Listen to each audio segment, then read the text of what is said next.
diante, diz assim, 20 ao 26 da Epístola de Paulo aos Romanos, capítulo 9. Mas, ó homem, quem és tu que a Deus replicas? Porventura, a coisa formada dirá ao que a formou, por que me fizeste assim? Ou não tem o oleiro poder sobre o barro para da mesma massa fazer um vaso para a honra e outro para a desonra? E que direis, se Deus, querendo mostrar a sua ira e dar a conhecer o seu poder, suportou com muita paciência os vasos da ira preparados para a perdição, para que também desse a conhecer as riquezas da sua glória nos vasos de misericórdia, para a glória já dantes preparou, os quais somos nós, a quem também chamou, não só dentre os judeus, mas também dentre os gentios. Como também diz em Oséias, chamarei meu povo ao que não era meu povo, e amada a que não era amada. E sucederá que no lugar em que lhes foi dito, vós não sois meu povo, aí serão chamados filhos do Deus vivo. Amém. Glória a Deus. Amém? Louvado seja Deus. Podem ser sentados, irmãos que estão aqui presentes. Meus irmãos, o capítulo 9 de Romanos, ele é um dos principais, se não o principal texto usado pela teologia calvinista.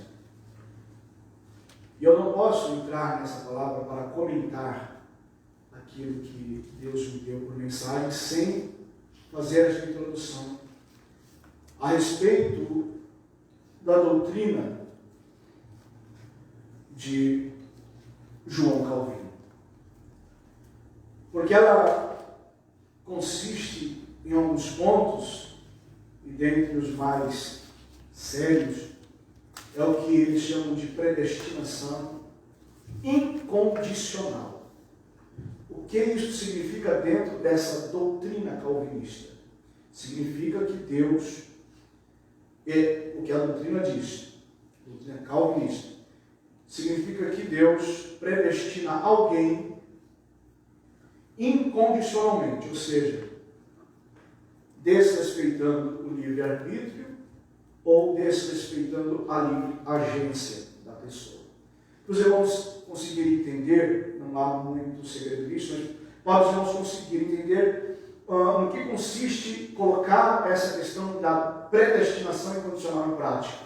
O irmão Vilmar contou um testemunho aqui de um jovem que há tempos atrás estava fazendo culto ao ar livre e agora, mais recentemente, está bebendo ao ar livre.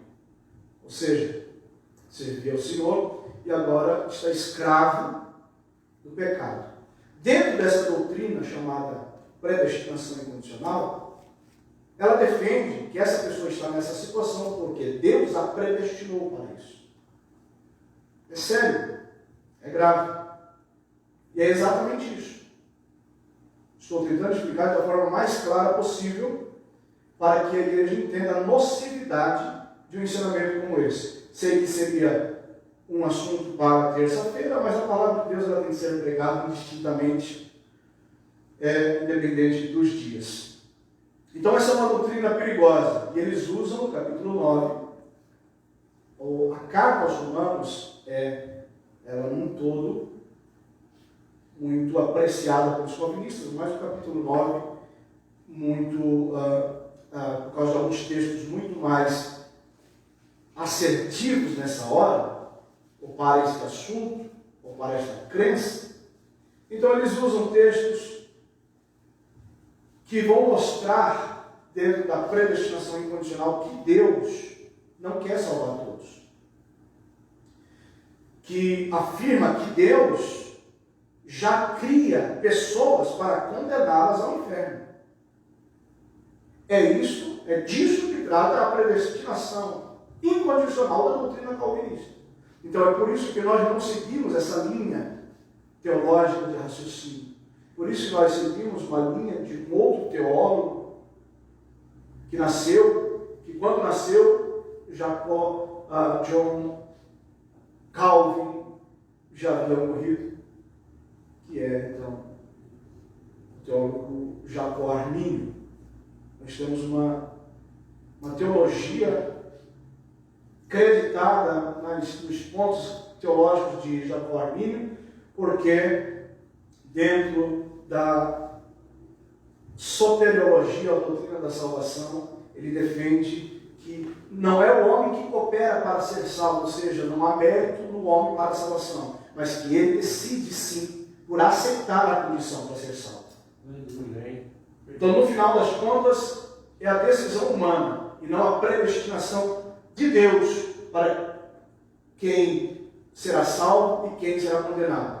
Essa doutrina calvinista ensina que já antes da fundação do mundo, desde a eternidade, Deus já predestinou quem vai para o céu e quem vai para o inferno. Isso é tão sério que eu posso estar aqui hoje, e se essa doutrina fosse uma verdade, eu servir a Deus a minha vida inteira, e no final eu ir para o inferno, porque Deus me predestinou para o inferno. Então é algo que realmente vai além da sensatez bíblica. Então, geralmente, esses que seguem essa doutrina calvinista, eles defendem um estilo de pregação que eu particularmente acho muito bonito, eu aprecio e sempre que posso a pratico. É chamada de pregação expositiva. É uma pregação que ela fica apenas no texto em que nós lemos, nós não saímos desse texto, nós ficamos discorrendo sobre ele. E é bom, traz um olhar muito profundo a respeito do que o texto oferece, uma garimpagem, uma dissecação do texto bíblico. Então eles defendem esse tipo de pregação, a pregação expositiva. E a pregação expositiva, acredito que mais do que todos os outros estilos de pregação, como uma pregação temática, ou uma pregação textual, a pregação expositiva, ela defende, ela valoriza a hermenêutica, que é a arte de interpretar o texto. Né? Mas a gente aprende que o princípio da hermenêutica é que a Bíblia interpreta a própria Bíblia e que nós não podemos isolar textos. E o que acontece aqui é que muitas vezes textos são isolados para também defender a doutrina calvinista, que defende a pregação expositiva, que por sua vez defende a hermenêutica. Então há uma contradição aqui. É sabido por todos, ou pela maioria dos sensatos, que originalmente o texto bíblico ele não foi escrito ou dividido por capítulos e versículos. Nós sabemos que essa divisão de capítulos e versículos se deu muito depois do cânon ter sido fechado. Ou seja, no primeiro século, toda a Bíblia estava escrita. O cânon estava escrito. Mas capítulos da Bíblia foi inserido só no século XIII. 1200 anos depois. É muito tempo de diferença. Então, quando Paulo escreveu esse texto, por exemplo, não havia capítulo 9, havia um texto. Versículos foi colocado 300 anos depois que os capítulos foram colocados, no século XVI. Então, hoje nós temos essa separação, mas essa separação não pode servir para nós isolarmos textos, porque há um assunto aqui. Essa é a questão, e esse é o perigo de pegar um texto, por exemplo, esses versículos que eu li são amados por aqueles que defendem a predestinação incondicional. Mas quando Paulo escreveu o capítulo 9, o capítulo 10 e o 11 era um texto só. Porque ele pode dar uma carta, então uma carta pode se abordar vários assuntos. Dentre esses vários assuntos que ele aborda em Romanos, capítulo 9, capítulo 10 e 11 é um texto só. Estou falando no original antes de ter colocado o capítulo e versículo. Então, sendo uma única sequência, tem um único assunto. Um assunto, ou não um único assunto, mas um assunto que é o básico. Qual é? A nação de Israel. O assunto desse texto é a nação de Israel. Então, se o assunto é a nação de Israel, cabe aqui, sendo que o capítulo 9, 10 e 11 originalmente é um texto só, se o assunto principal é a nação de Israel, cabe aqui uma única divisão aceitável, uma única separação cabível, se a gente for olhar o texto hermeneuticamente. Capítulo 9, onde eu fiz menção de alguns versículos, trata claramente de Israel, na sua origem, no passado. Isso fica claro, lendo o texto, sem ficar refém de capítulo e versículo. O capítulo 10 trata do presente de Israel da época de Paulo. Trata da nação de Israel, mas nos dias de Paulo, capítulo 10. O capítulo 11 trata do futuro de Israel. Tanto que algumas Bíblias trazem o subtítulo do capítulo 11 de uma forma correta, dizendo o futuro de Israel. Então, quando a gente percebe isso, a gente não pode atribuir doutrina da salvação à igreja, dizer quem vai ser salvo e não vai, porque está tratando-se da nação de Israel. E quando fala de predestinação, ou que Deus, como nós lemos aqui, preparou para a perdição, ou Deus preparou para a glória, está falando de predestinação, porque Deus já preparou. Aqui não está falando de salvação, aqui está falando de uma escolha, de uma eleição instrumental. Deus. Então, duas coisas importantes. Não está falando de predestinação para a salvação, e não está tratando de indivíduo. Está tratando de uma nação e de uma predestinação instrumental. O que é isso? Vocação. E com relação à predestinação instrumental, é a única predestinação bíblica que eu concordo. Por quê? O que isso quer dizer? O que é predestinação instrumental? É vocação. É chamada. Deus predestinar alguém para uma vocação, não para salvação. Então não é predestinar alguém para ser, é predestinar alguém para fazer. Amém. Então Jeremias, desde o ventre de sua mãe, nasceu para profeta. Predestinado a profeta. Aleluia. Amém. É instrumental, é vocação. É disso que trata a predestinação bíblica. E é disso que Paulo está tratando aqui. Está falando da nação de Israel. Então Deus elegeu a nação de Israel não por mérito da nação, mas por sua vontade. Ou seja, Deus elegeu Israel pela vontade própria, não por causa de Israel em si. Porque o que muitos irão questionar é a respeito da soberania de Deus, e nós não questionamos a soberania de Deus. Porque alguém pode dizer assim, mas como o homem tem um livre-arbítrio, se Deus é soberano, se Deus quiser condenar, ele vai condenar, por mais que o homem escolha não ser condenado. Mas a soberania de Deus não faz um Deus injusto. Ser soberano no que tange a gestão divina, não é igual ser soberano igual à gestão humana. Que o soberano na terra se torna ditador. Não. A soberania de Deus, ele abre muitas vezes mão da sua soberania dentro desse conceito humano. Por que ele abre mão da sua soberania? Explica o versículo 22 tranquilamente sobre isso. Como assim? Ora, e que direi? Se Deus, querendo mostrar a sua ira e dar a conhecer o seu poder, suportou com muita paciência os vasos da ira. Aleluia. O que ele está fazendo aqui? Abrindo mão para um lapso de tempo da sua soberania. Porque ele não precisa suportar ninguém. Os vasos da ira, aqueles que provocam a ira de Deus, ele não tem que suportar isso, ele é Deus. Mas o que ele faz por amor? O que ele faz por misericórdia? O que ele faz para ser justo? Ele tolera paciência. E nesse período de tolerância, ele vai dar oportunidades. Obrigado, Deus. É assim que Deus trabalha. Então isso é muito claro. Isso é muito claro. Até quando eu coloquei esse tempo para ministrar hoje, alguém já olhou na internet e já mandou uma mensagem para mim. Tema polêmico, pastor. E ainda eu vi uma pergunta assim: você acha? Sabe por quê, meus irmãos? Porque nenhum tema bíblico é polêmico. Nenhum tema bíblico é polêmico. Polêmico é o homem. É o homem que cria polêmicas a partir do instante que ele não entende alguma coisa. Está muito claro que o texto não está tratando de eleição para salvação ou para perdição de indivíduos. Nós podemos conferir no versículo 14.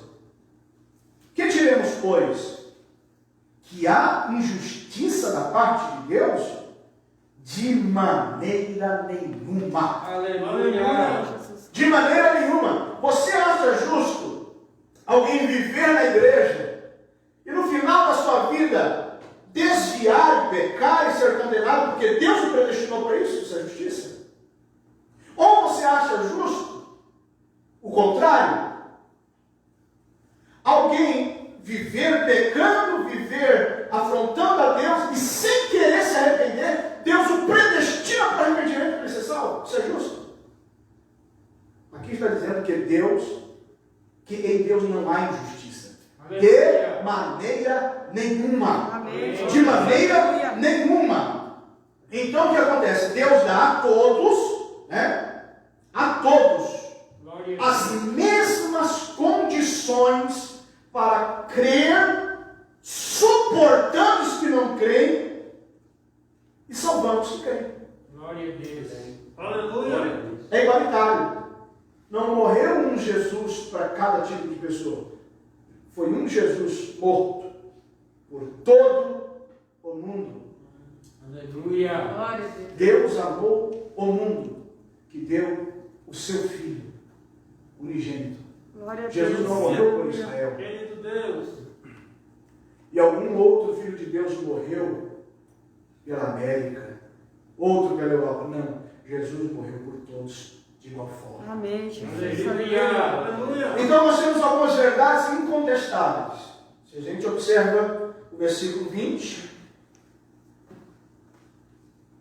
Mas, ó homem, quem és tu que a Deus replicas? O ser humano ele é contestador. O ser humano nasceu com o desejo do conhecimento. Então ele contesta. Replicar aqui na minha versão, não sei como está na tua, replicar no original significa contestar. Significa contradizer. Então aqui está falando que o homem muitas vezes contesta a Deus. É um direito contestar, mas também é sensato a consciência de nós reconhecermos nossa própria posição. Até que ponto eu posso contestar? Até que ponto eu posso contradizer? No que tange a soberania de Deus, se eu sirvo e creio em sua palavra pela fé, eu não contesto, eu aceito. Eu não replico. Diante disso, há dois tipos de vasos. Então, os vasos da ira e os vasos da misericórdia. Homem, quem és tu que a Deus replicas? Então aqui a gente já sabe quem é o vaso da ira. O vaso da ira é o que contesta. O vaso da ira é o que replica.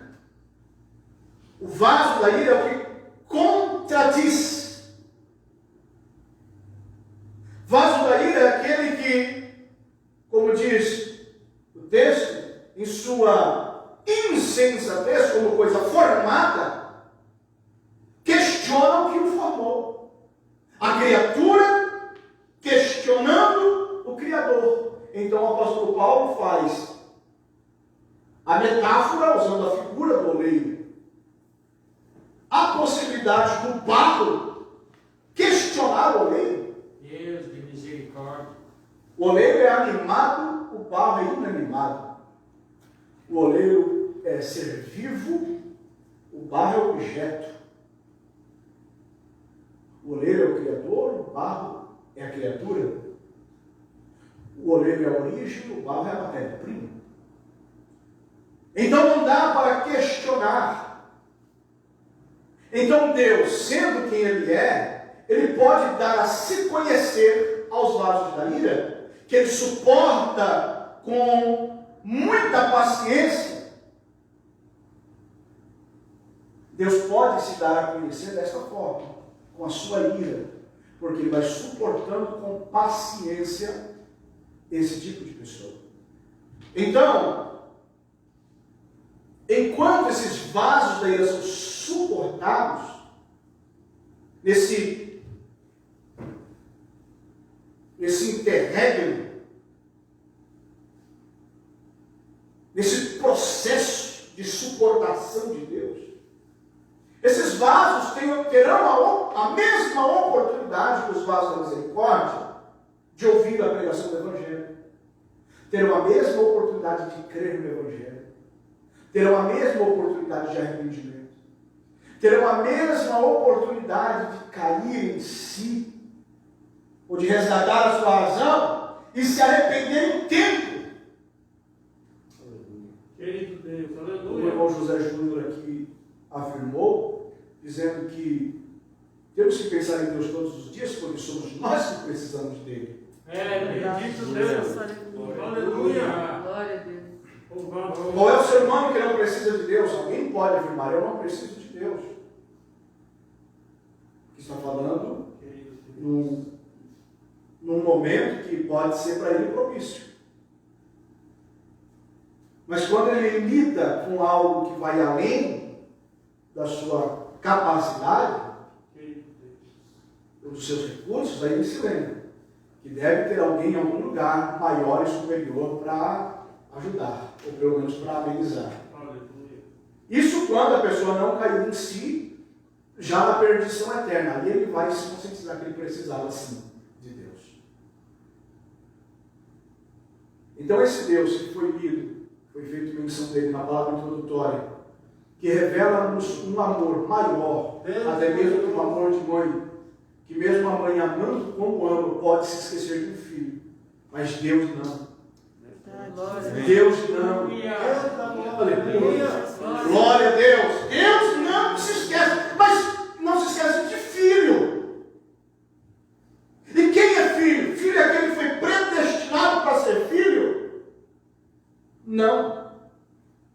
Filho é aquele que a Bíblia diz em João 1,12, que aceitou, que ouviu o Evangelho, que recebeu o Evangelho. Este tem o poder de ser feito filho de Deus.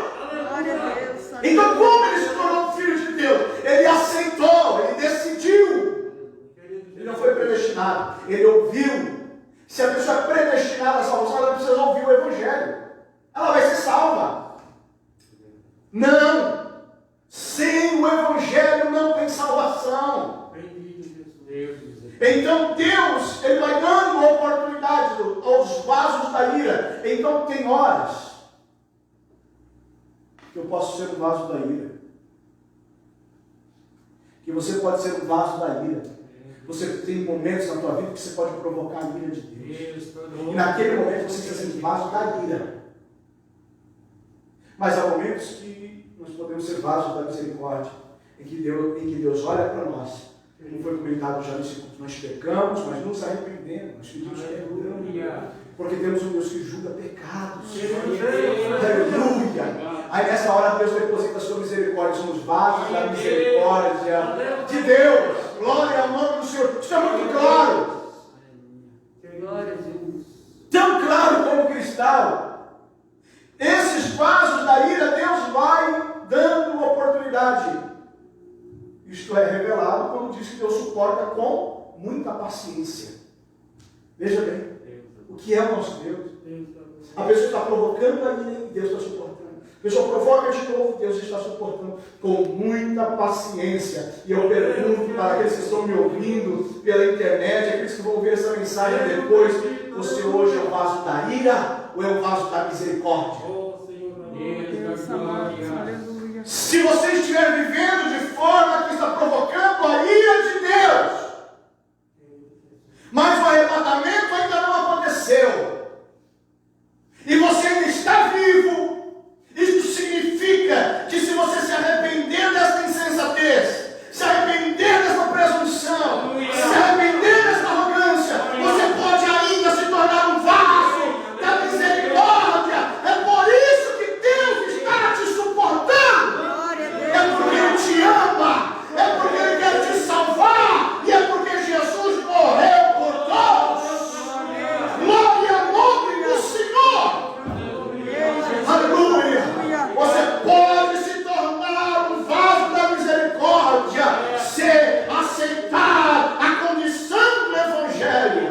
Deus maravilhoso. Claro, pela justiça de Deus, porque nele não há justiça, não há injustiça de maneira nenhuma. Versículo 14. Claro que se o vaso da ira, suportado com muita paciência, não se converteu, claro que o destino é a perdição.